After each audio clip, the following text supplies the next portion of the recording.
All right, good morning again. Welcome back to, I guess, day 3 or day 2. Must be day 2 still of learning. We're going to start on chapter 11. Again, my very favorite chapter on agriculture. If you guys ever watch any TV shows on, about crime, they always say follow the money. Well, in AP Human Geography, it's always follow the agriculture, right? Nothing really happens. Anything that we've talked about, urbanization, civilizations, language, religion, doesn't happen unless we have the ability to feed people. So this is an incredibly important chapter. There's a lot of economics in here, and hopefully we'll try to make it as simple as possible for you guys as we move through. All right, so let's start with our first picture. All right, we are looking in North Dakota. Obviously, we are on the continental United States, sometimes called the contiguous 48, because they are 48 states that touch each other. And what we're looking at is a field of soybeans. Not that soybeans in particular are incredibly exciting. However, typically soybeans would not grow in South Dakota. The South Dakota climate is too cold for them. The growing season, the time that they can grow, is too short. And normally soybeans wouldn't grow here, and we wouldn't even think about growing soybeans.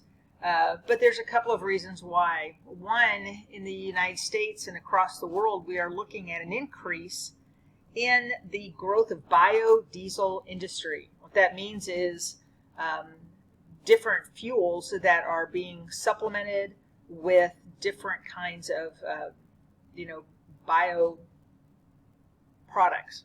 Right, ethanol is made from corn. Also, soybeans are also being used in that process. So you have the desire, the need for this kind of product more and more. And so in order to grow in South Dakota, we're going to have to alter the soybean. Right, so what we're looking at is genetically modified soybeans. And what that means is they're genetically modified to grow faster and to grow in a temperature that they're typically not accustomed to. These are also soybeans that what we call Roundup resistant.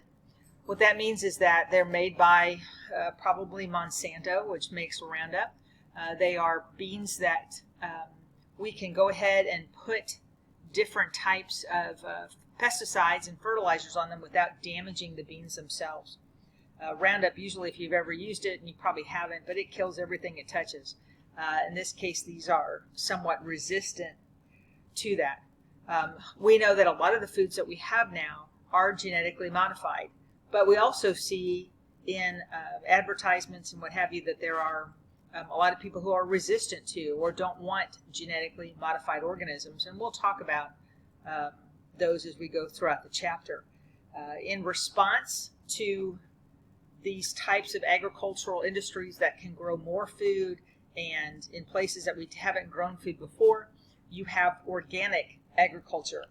And organic agriculture is defined as the production of crops without the use of synthetic or industrially produced pesticides and fertilizers. Those definitions are all in your book. So if you're taking notes and you're not getting it right now, don't worry about it. You can always rewind it as well.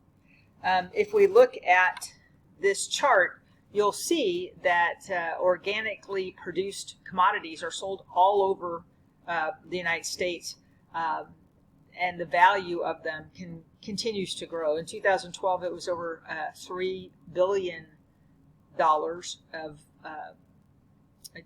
organically produced commodities are being sold all over the United States.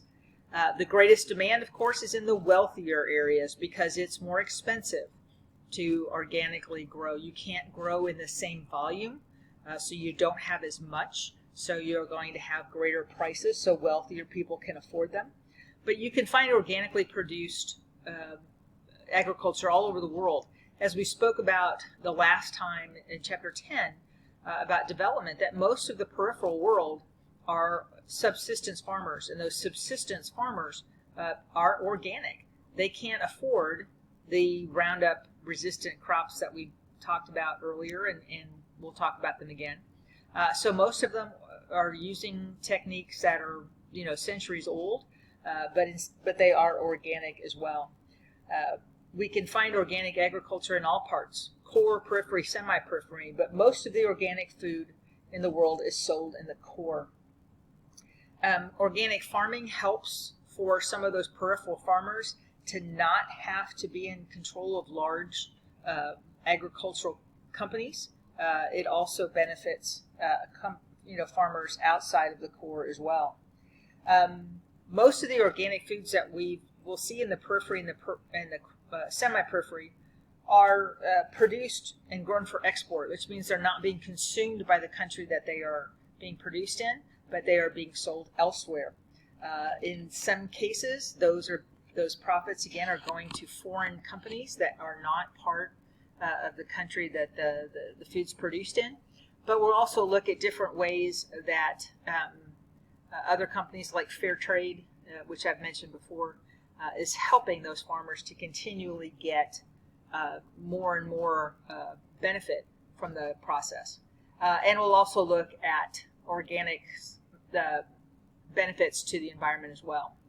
All right, let's start back with a little bit. We're going to do some definitions as we always do. All right, if we're looking at agriculture, it's being defined as, and again, this is in your book, right, the deliberate tending of crops and livestock to produce food, feed for other animals, fiber like cotton, and fuel like the bio industry that we were talking about earlier. When we are talking about agriculture, we're going to do a little economic step back here for a second, and we're going to talk about the various levels of economic activity.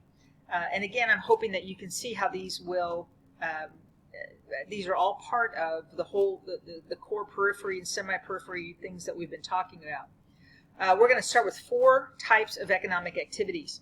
The first one's called primary economic activity, and they are basically involving the extraction of an economically valuable product from the earth. Right? It's literally picking it up and taking it out of the earth. So things like agriculture, ranching, hunting, gathering, fishing, forestry, mining. Right? Literally, you are taking the element out of the earth. Why that's important is because typically the people who engage in primary economic activities, and again, this is just a broad brush, it's not meaning every single person, right? But typically primary activities can take less skill, right, than the higher up activities, and they are going to be the ones that have the lowest wages. So if I were to ask you where you would find the most primary economic activities, you're going to say in the periphery, all right, in the periphery. Not that you won't find them other places, but mostly in the periphery. Moving up, then we have secondary economic activities. That takes a primary product and changes it into something, right? Manufacturing is typically the principal secondary economic activity. So if you were to take cotton from West Texas, right, that is primary, send it to China to make fiber out of it, right, material to make a t-shirt, then that is engaging in a secondary activity. Again, a little more skill, and typically it produces more wealth than a primary activity. So again, we're looking at peripheral and semi-peripheral areas. The next level up is called tertiary. Again, that's in your book. All right, tertiary is typically service industries. Those service industries connect a producer to a consumer, right? And they help people meet their needs. So things like bankers, lawyers, doctors, teachers, nurses, salespeople, clerks, secretaries, right? So they are helping us get the product from the secondary market to the people who need it. More skill, higher wages, right? The next level is called quaternary. Quaternary is services that are concerned with information or the exchange of money or goods. Where do you find those people? Right, computer programmers, people who work in, computer type industries, right? And then lately they've added a 5th level, all right, and that is called quinary. Quinary are services that are service oriented, much like quaternary, but they are specifically related to research or to higher education. Right? As you move up, Each one gets higher levels of skill, needs higher levels of education, and therefore are producing more money, right? Producing more wealth. So primary, is it peripheral, right? Quaternary and quinary, you'd find in the core. By classifying these economic activities and looking at the percentage of populations that each country employs in those activities, we can get a little insight into how the production of goods is organized and how employment structures differ among different societies, right? So if we tie this back to Wallerstein's world systems theory, right, again, we're looking at not what is produced, but how it is produced, right? The higher level of workers involved in agriculture tells you that agriculture is still very labor intensive. It's more of a primary type economic activity. The more people involved in agriculture, the less developed, right? Mechanization, more technology, better efficiencies mean that there is a decrease in the number of workers that are needed in agriculture. Where do those people go? They go to the higher level economic activities. The United States isn't much of a manufacturing country anymore, right? We are a service-oriented, sometimes called post-industrial, right?